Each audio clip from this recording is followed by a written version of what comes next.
17 साल की नंदिनी के साथ जो हुआ सुनकर रूह कांप गई। फिर भी समाज नंदिनी को ही दोष दे रहा है। उत्तर प्रदेश की राजधानी लखनऊ से 60 किलोमीटर दूरी उन्नाव जिले का गांव हिंदूपुर ऐसा ही गांव है जहां अभी तक विकास नाम की योजना की हवा नहीं गई। हिंदूपुर में गरीबों की बस्ती दूर से ही नजर आती है। गांव में प्रवेश 2 रास्ते हैं। सड़क भी गांव से कुछ दूर है। गांव के 1 और 17 साल की नंदिनी का घर। वह 5 बहन और 2 भाई में सबसे छोटी है। विश्वकर्मा बिरादरी की नंदिनी का घर गांव के गरीब परिवारों में आता है। कच्ची दीवारें और धान के पुलाव से बने छप्पर वाला घर। नंदिनी पढ़ाई में तेज थी। नंदिनी के घर के सामने ही एक मंदिर बना था। यहीं पर शिवम त्रिवेदी अक्सर उठना बैठना होता था। शिवम गांव में प्रभावशाली ब्राह्मण परिवार था। यह घंटों तक यही अपना समय गुजारता रहता था। शिवम नंदिनी के घर परिवार की मदद भी करता था। इस मदद की एक बड़ी वजह नंदिनी थी, जिसे वह मन ही मन पसंद करने लगा था। यह बात शिवम के परिवार के लोगों को पसंद नहीं थी। जैसे जैसे गांव के शिवम और नंदिनी की दोस्ती आगे बढ़ रही थी, शिवम के परिजन उसका विरोध करने लगे थे।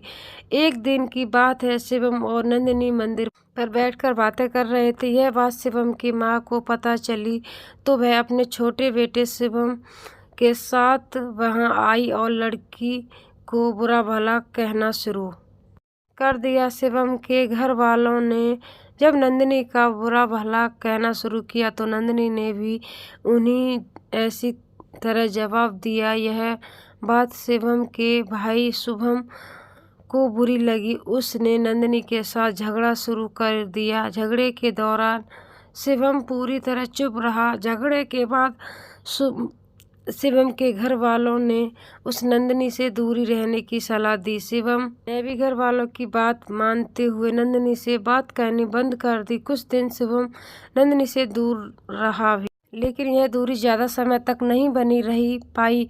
नंदिनी शिवम से शादी करना चाहती थी, इसलिए वह शिवम पर शादी करने का दबाव बनाने लगी। शिवम घर वालों और नंदिनी के बीच फंस रहा। आखिर नंदिनी के दबाव में 16 जनवरी सन 2017 को नोटरी पद के जारी शिवम त्रिवेदी ने नंदिनी से शादी कर ली।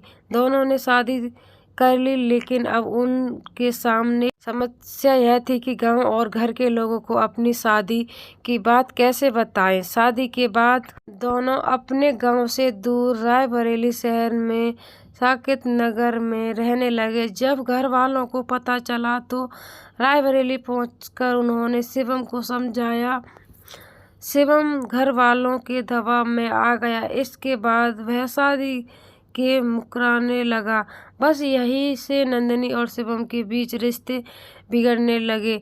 मामला थाना कोर्ट कचहरी तक पहुंच गया। शिवम पर कानून शिकंजा कसा जाने लगा। वह परेशान हो गया। नंदिनी ने शिवम पर जो आरोप लगाए उसके अनुसार झगड़े के बाद शिवम सुलह और शादी कराने के लिए उसे एक मंदिर में ले गया, लेकिन मंदिर में पहले से कोई लड़के मौजूद थे। शिवम और उसकी साथियों ने वहीं पर नंदिनी के साथ गैंगरेप किया।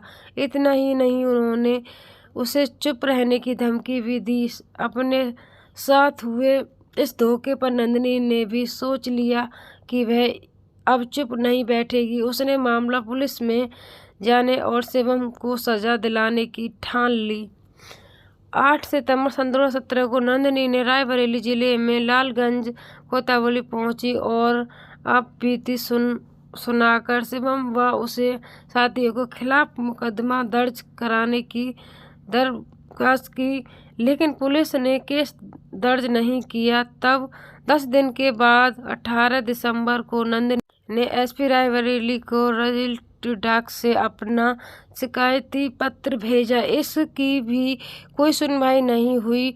पुलिस उसकी शिकायत पर कोई कार्रवाई नहीं कर रही थी। यह वह नहीं समझ सकी। पुलिस से निराश होकर पीड़ित नंदिनी ने रायबरेली में अब मुख्य न्यायाधीश मजिल के कोर्ट में मुकदमा दर्ज कराने के लिए पत्र दिया। 10 जनवरी सन 2018 को मजिल के FIR दर्ज कराने का आदेश दिया। कोर्ट के आदेश के बाद भी पुलिस ने कोई कदम नहीं उठाया। 24 फरवरी सन 2018 को पुलिस को कोर्ट की अवमानना का नोटिस दिया गया।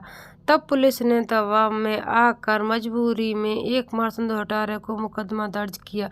फिर भी कोई कार्रवाई नहीं हुई तो नंदिनी ने मुख्यमंत्री से शिकायत की। फलस्वरूप में 30 सितंबर को शिवम ने कोर्ट में आत्मसमर्पण कर दिया। पुलिस के देर से मुकदमा दर्ज करने के और धीमी गति से जांच के चलते शिवम को जल्दी जमानत मिल गई। जमानत देने के पहले कोर्ट ने नंदिनी से कोई संपर्क नहीं किया। 20 नवंबर सन 2018 को जब शिवम जेल से छूट गया गांव पहुंचा तो उसके जेल से आने की खुशी में मिठाई बांटने लगी। नंदिनी को हैरानी हुई कि शिवम इतनी जल्दी जमानत पर जेल से बाहर कैसे आ गया। उसने अपने परिवार से यह बात बताई और कहा कि कल वह रायबरेली जाकर अपने वकील से मिलकर पता करेगी कि यह कैसे हो गया।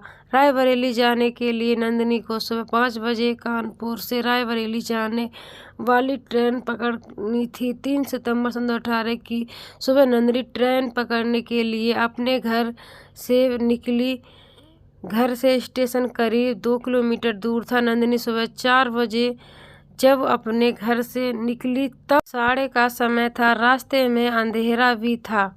नंदिनी के पिता ने उसे स्टेशन छोड़ने के लिए कहा तो उसने बूढ़े पिता की परेशानी को देखते हुए मान कर दिया।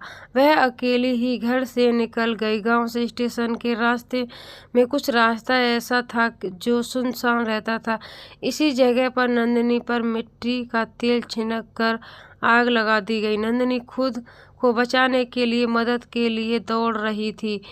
जलती हालत में खुद को बचाने के लिए नंदिनी दौड़ती आग और भड़क गई। उसके कपड़े जल गए, उसका जिस्म जल गया, चिपक गए थे। रास्ते में एक जगह कुछ लोग दिखे तो नंदिनी वहीं गिर पड़ी। नंदिनी के कहने पर रास्ते में मिले लोगों ने डायल 112 को फोन कर जानकारी दी। बुरी तरह जली नंदिनी ने वहां पहुंची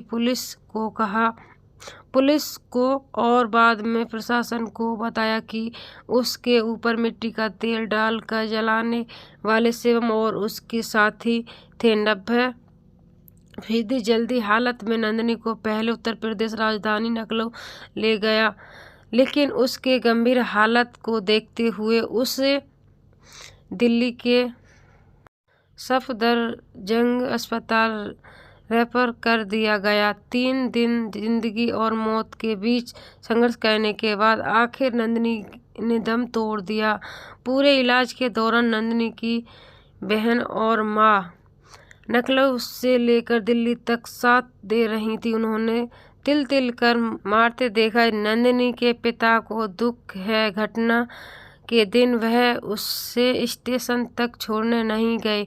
नंदिनी खुद अपनी लड़ाई लड़ रही थी, इसलिए वह बेटी का साथ नहीं गए थे। इससे पहले वह स्टेशन तक छोड़ने जाते थे।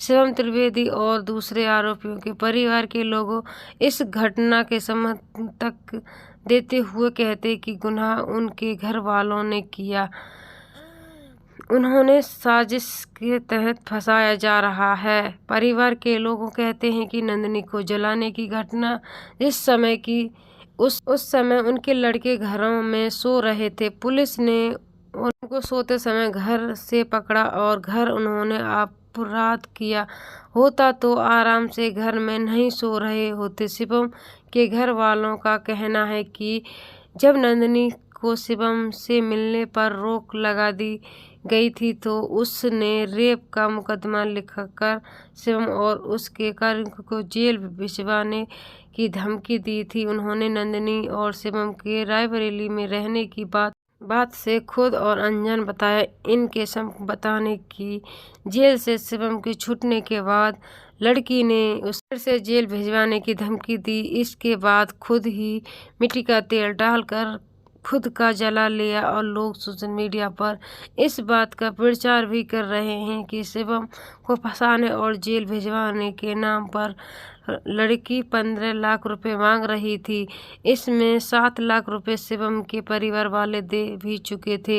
लड़की के बाद भाई का कहना है कि उसकी बहन पढ़ी लिखी कर परिवार की मदद करना चाहती थी। शिवम के संपर्क में आकर उसे स्थिति का सामना करना पड़ा। कानून मानता है कि मरते समय दिया बयान सत्य माना जाता है। सवाल यह उठता है कि नंदिनी जली अवस्था में निष्क को क्यों फंसाएगी। उस समय तक नंदिनी का यह समझ चुकी थी कि उसकी मौत तय है। वह सबसे पहले अपने साथ हुई घटना की गवाही देना चाहती थी, जिसकी वजह से उसने पुलिस और प्रशासन को बयान दिया। नंदिनी और शिवम के बीच का नोटरी शपथ पत्र हर बात को साफ करता है। नंदिनी के परिजन पुलिस और आरोप लगाते हुए कहते हैं कि पुलिस ने किसी हालत में उनकी मदद नहीं की।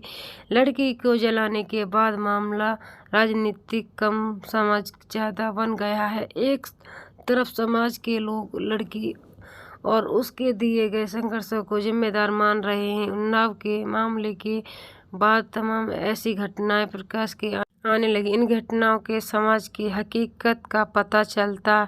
इस बार रेप कांड सामाजिक समझ उन्नाव जिले की घटना का प्रोसेसिंग नंदिनी मानकर दरकिनारे कर रहा है। नंदिनी की मौत के बाद गांव का माहौल गमगीन है। पूरा गांव दो पक्षों में बंट चुका है। दोनों